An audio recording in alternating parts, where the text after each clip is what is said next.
Welcome to the Veterans Corner segment of Monmouth in Focus, a program about the services and functions of Monmouth County government.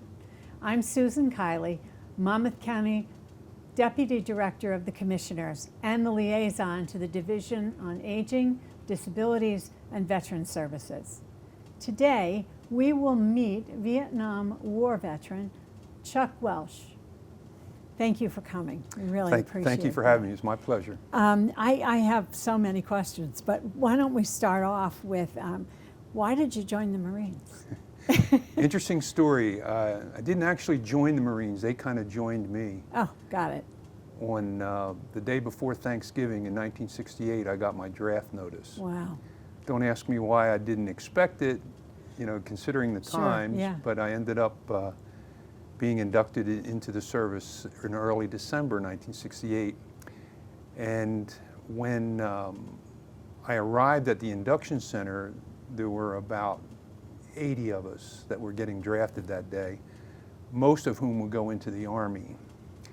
In the draft notice I got, there was fine print at the bottom after the greetings and the direction and all that, suggesting that if you're inducted into the Army, you would be transported to Fort Jackson for receiving, and then you would be sent home for holiday leave. Then there was more fine print that said if you're inducted into the U.S. Marine Corps, none of the above applies. So when we got to the induction center, we were all in one big room, and the first thing they asked us was who would like to volunteer for the Marine Corps. Now, we were all draftees, so probably most of us were kind of hesitant about the whole situation anyway, so nobody raised their hand. So they, long story short, they picked 8 people. I happened to be one of them. Oh, wow. Wow. That's how my Marine Corps service began. It's a heck of a... the first thing I think when I think about being drafted, and were you deployed right away over to Vietnam? After training, yes. Yeah. See, to me, that's terrifying. I just can't imagine what that must have been like. Yeah, I expected that I would get some kind of a decent position because I had a couple of years of college. I had an associate's degree in business management. After I graduated from that 2-year school, that's when I took a job and then ended up getting drafted. But I could type. I learned in school how to take shorthand. I took bookkeeping. You know, I was very business oriented. But that was just a fleeting thing, the idea that I was going to get some kind of a soft job. I was going to say, you know, you have 3 Purple Hearts, and I know you didn't get them at a typewriter. For sure. That's for sure. You know, the funny thing is I ended up, I'll talk to you about it later if we get a chance, but I ended up on a typewriter, but that's another story too. Okay. So tell me about the duty that you had while you were there. In Vietnam. Well, after pretty extensive training, I trained for 8 weeks at Parris Island, another 8 weeks at Camp Lejeune, and then another 5 weeks at Camp Lejeune substation where I went to machine gun school. People like me who were drafted that late in the war were considered to be reinforcements. So I didn't go over to Vietnam with a unit. We went as individuals, and then were assigned to a unit when we got there. So that was kind of interesting because you come in as a new guy, and that has a whole interesting feel to it. I can imagine. Yeah. I can imagine.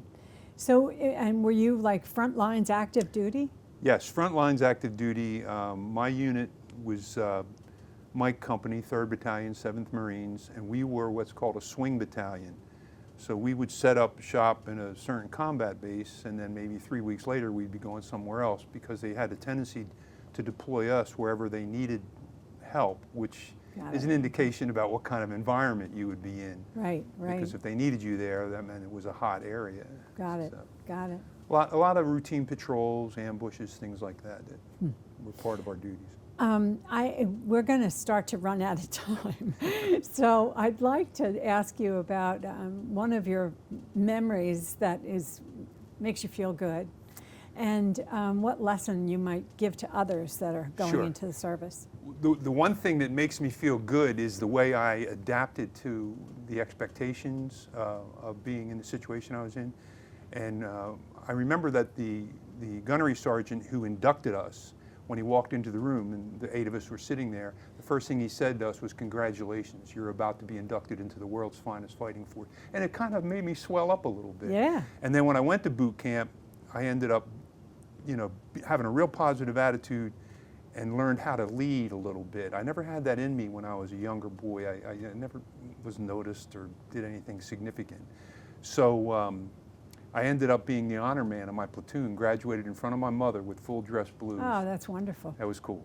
That was That's very wonderful. cool. And then with that comes the whole idea that even the hardest things can teach you something if you have the attitude that you're going to overcome them.